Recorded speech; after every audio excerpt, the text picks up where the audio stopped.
नमस्कार, आपका स्वागत है ES TV 23 न्यूज नेटवर्क। हम लाते हैं तेज, सटीक और निष्पक्ष समाचार हिंदी, इंग्लिश और बंगाली भाषा में। देश से लेकर दुनिया तक की हर बड़ी खबर अब इंडोफ्लेक्स व अन्य प्लेटफॉर्म पर लाइव।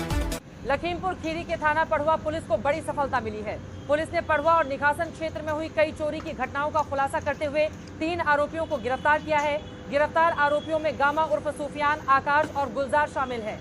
पुलिस के मुताबिक आरोपियों के कब्जे से कैमरा, कीबोर्ड, माउस, करीब 800 ग्राम कॉपर के तार, gas cylinder, submersible motor, inverter, battery, Mobil oil के डिब्बे और घरेलू सामान समेत बड़ी मात्रा में चोरी का सामान बरामद हुआ है। तीनों की गिरफ्तारी जमहौरा मोड़ पुलिया के पास से की गई। थाना प्रभारी मोहित पुंडीर द्वारा आरोपियों के खिलाफ विधिक कार्रवाई की गई। देखिए रिपोर्ट शाहिद लखाही श्री प्रकाश वर्मा के साथ।